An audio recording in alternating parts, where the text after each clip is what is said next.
माँ की देखभाल इमोशनल कहानी। माँ अस्पताल में एक बेड पर पड़ी थी। अस्पताल के बरामदे में उसके दो बेटे और एक बेटी चिंता में टहल रहे थे।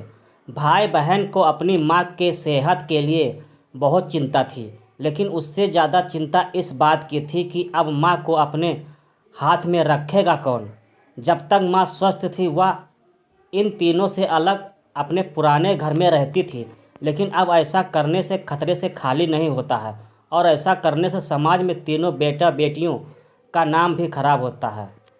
लोग कहते हैं कि देखो कैसी औलादें हैं। बीमार माता को अकेले रहने के लिए छोड़ दिया। 1 घंटे से बिना कोई बातचीत किए वह तीनों अपने विचारों में खोए हुए थे। फिर बहन ने चुप्पी तोड़ते हुए अपने बड़े भाई की तरफ देखते हुए कहा, भैया आप बड़े हैं, इसलिए आपका कर्तव्य है कि माँ की ज़रूरत के समय आप रखें और उनकी देखभाल करें।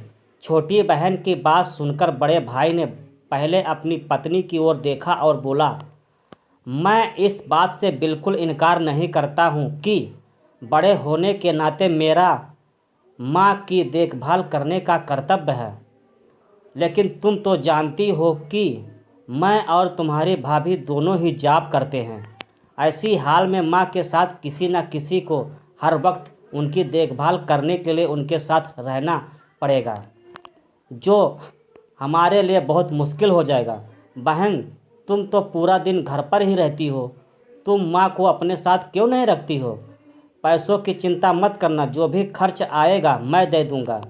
सुशील भैया, आप तो जानते ही हो कि मैं माँ से कितना प्यार करती हूँ, लेकिन आप यह भी जानते हैं कि मेरे ससुराल वाले कैसे हैं। मैं ये बिल्कुल बर्दाश्त नहीं कर पाऊँगी कि कोई मेरी माँ को और मेरे भाइयों को भला बुरा कहे। इसलिए अच्छा यही होगा कि माँ को अनिल भैया भाई के यहाँ रखा जाए। बड़े भाई सुशील ने भी छोटे भाई अनिल के यहाँ माँ को रखने के लिए सहमति जताई। आप यह कैसी बातें कर रहे हो? क्या आपने नहीं देखा कि माँ कभी कभी मेरे घर 2 दिन से ज़्यादा ही नहीं रही हैं?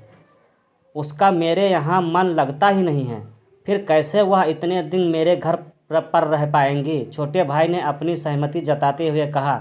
इससे पहले कि इस चर्चा का कोई नतीजा निकल पाता, एक नर्स दौड़ते हुए आई और कहने लगी, क्या आप ही वार्ड नंबर 4 में भर्ती मरीज के रिश्तेदार हैं? आपको डॉक्टर साहब अंदर बुला रहे हैं। सभी घबरा गए और दौड़ते हुए डॉक्टर के पास पहुँचे। डॉक्टर ने उनसे हाथ जोड़ते हुए कहा, आई एम सॉरी, मैं आपकी माताजी को नहीं बचा पाया। डॉक्टर की इस खबर ने सबके चेहरे पर झूठी मूठी दुख की परत तो चढ़ा दी थी, लेकिन सभी के दिल के किसी कोने में इस बात की खुशी छुपी हुई थी कि अब उन्हें माँ को नहीं संभालना पड़ेगा और माँ की वजह से उन्हें परेशान नहीं होना पड़ेगा। दोस्तों, छोटी सी यह कहानी ही समाज का सत्य है।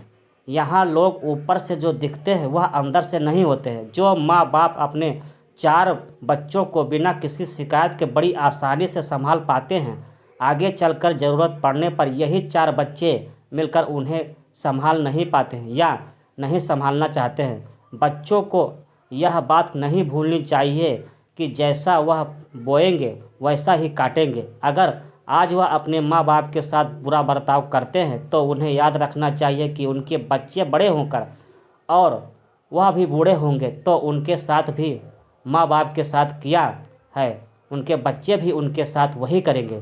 दोस्तों, अपने दिल से छल कपट निकाल दीजिए और सच्चे मन से अपने माता पिता और अपने बुजुर्गों की सेवा कीजिए।